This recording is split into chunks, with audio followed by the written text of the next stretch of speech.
नमस्कार दोस्तों। इश्क जुनूनी के आने वाले एपिसोड में कहानी ऐसा जबरदस्त मोड़ लेने वाली है जिसे देखकर हर कोई चौंक जाएगा। इस बार सबसे बड़ा झटका रूहानी को लगने वाला है, क्योंकि तेजस्वी अपने भाई गौतम के साथ मिलकर उसे जेल की सलाखों के पीछे पहुंचाने की पूरी तैयारी कर चुकी है। दरअसल जिस दिन गुरु ने अपनी चाल चलते हुए तेजस्वी की शादी धोखे से संदीप के साथ करवा दी थी, उसी दिन से तेजस्वी के दिल में बदले की आग जलने लगी थी। शादी के बाद वह मजबूरी में संदीप के घर चली गई, जबकि गुरु और रूहानी अपनी नई जिंदगी की शुरुआत करने की कोशिश करने लगे। रूहानी को लगा कि अब सारी मुश्किलें खत्म हो चुकी हैं और तेजस्वी भी अपनी जिंदगी में आगे बढ़ जाएगी। लेकिन उसे बिल्कुल अंदाजा नहीं था कि असली तूफान अभी बाकी है। एक सुबह अचानक तेजस्वी गुस्से से भरी हुई रूहानी के घर पहुंचती है। उसके चेहरे पर आत्मविश्वास साफ दिखाई देता है। घर में घुसते ही वह ऐलान करती है कि अब इस परिवार का कोई भी सदस्य कानून से नहीं बच पाएगा। वह रूहानी पर डायग्नोस्टिक वायरलेस घोटाले में शामिल होने का आरोप लगाती है और कहती है कि अब अदालत में हर राज खुलेगा। रूहानी उसकी बातें सुनकर शांत रहती है और मुस्कुराते हुए कहती है कि केवल आरोप लगाने से कोई अपराधी नहीं बन जाता। पहले तुम्हें अपने आरोप साबित भी करने होंगे। रूहानी की यह बात सुनकर तेजस्वी रहस्यमयी मुस्कान के साथ कहती है कि इस बार वह अकेली नहीं है। उसके साथ ऐसा व्यक्ति है जो रूहानी की पूरी दुनिया बदल देगा। इतना कहते ही तेजस्वी अपने मोबाइल से एक कॉल करती है। कुछ ही मिनटों में घर के बाहर पुलिस की कई गाड़ियां आकर रुक जाती हैं। पुलिस के साथ अंदर आने वाला अधिकारी कोई और नहीं बल्कि तेजस्वी का भाई गौतम होता है।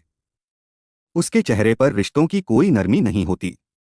वह सीधे रूहानी के सामने गिरफ्तारी वारंट रख देता है और कहता है कि अदालत के आदेश पर उसे गिरफ्तार किया जा रहा है। पूरा परिवार हैरान रह जाता है। गुरु बार बार पूछता है कि बिना पूरी जांच के इतनी बड़ी कार्रवाई कैसे हो सकती है, लेकिन गौतम साफ शब्दों में कहता है कि उसके पास पर्याप्त सबूत हैं और अदालत से अनुमति मिल चुकी है। रूहानी पहली बार खुद को पूरी तरह बेबस महसूस करती है। उसे समझ नहीं आता कि उसके खिलाफ इतनी जल्दी सबूत किसने तैयार कर दिए। तेजस्वी उसके सामने आकर धीमी आवाज में कहती है कि यह तो सिर्फ शुरुआत है। अभी तुम्हारी जिंदगी का सबसे कठिन दौर बाकी है। अगले ही पल महिला पुलिसकर्मी रूहानी के हाथों में हथकड़ी डाल देती हैं। गुरु उसे बचाने की कोशिश करता है, लेकिन पुलिस उसे पीछे हटा देती है। बाहर खड़े लोग तरह तरह की बातें करने लगते हैं। किसी को यकीन नहीं होता कि हमेशा दूसरों की मदद करने वाली रूहानी आज अपराधी बनकर पुलिस की गाड़ी में बैठाई जा रही है। रूहानी की आंखों में आंसू जरूर होते हैं, लेकिन उसके चेहरे पर डर नहीं बल्कि विश्वास दिखाई देता है। उसे पूरा भरोसा होता है कि सच ज्यादा दिनों तक छिप नहीं सकता। दूसरी ओर तेजस्वी और गौतम अपनी पहली जीत पर खुश नजर आते हैं। उन्हें लगता है कि उन्होंने अपनी सबसे बड़ी दुश्मन को हमेशा के लिए रास्ते से हटा दिया है। लेकिन वे नहीं जानते कि जेल की सलाखों के पीछे से ही रूहानी ऐसी चाल चलेगी जो उनकी पूरी साजिश का पर्दाफाश कर देगी। रूहानी की गिरफ्तारी के बाद पूरे घर का माहौल बदल जाता है। जहां कुछ देर पहले तक शांति थी, वहां अब चिंता और बेचैनी फैल जाती है। गुरु पुलिस से लगातार कहता है कि रूहानी निर्दोष है और उसके खिलाफ लगाए गए सारे आरोप झूठे हैं। लेकिन गौतम किसी की एक नहीं सुनता और कहता है कि अब फैसला अदालत करेगी।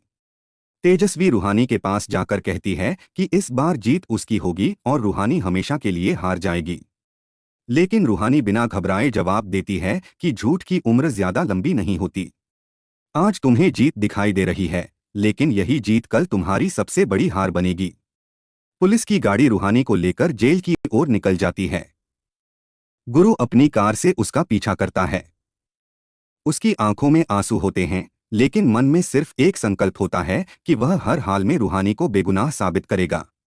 उधर गौतम पहले से ही मीडिया को सूचना दे चुका होता है। जैसे ही पुलिस की गाड़ी जेल पहुंचती है, कैमरों की भीड़ रूहानी को घेर लेती है। हर रिपोर्टर उसी से सवाल पूछता है कि क्या वह करोड़ों रुपए के डायग्नोस्टिक वायरलेस घोटाले की मास्टरमाइंड है। रूहानी किसी सवाल का जवाब नहीं देती। वह केवल इतना कहती है कि जिस सच को आज दबाया जा रहा है, वही सच बहुत जल्द सबके सामने आएगा। इधर संदीप को जैसे ही रूहानी की गिरफ्तारी की खबर मिलती है, वह हैरान रह जाता है। उसे विश्वास नहीं होता कि रूहानी ऐसा कर सकती है। वह तेजस्वी से सवाल करता है कि आखिर उसने ऐसा क्यों किया। तेजस्वी कहती है कि यह उसी इंसाफ का हिस्सा है जिसका वह लंबे समय से इंतजार कर रही थी।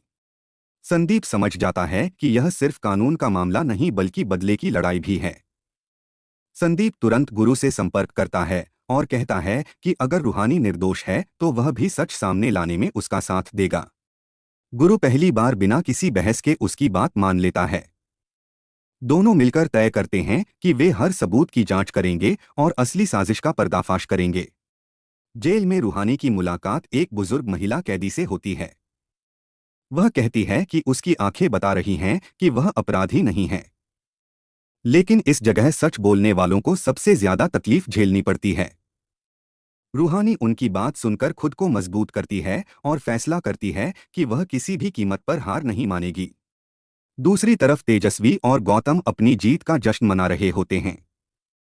लेकिन उन्हें पता नहीं होता कि जिस फाइल को वे अपनी सबसे बड़ी ताकत समझ रहे हैं, उसी में छिपी एक छोटी सी गलती उनकी पूरी साजिश को उजागर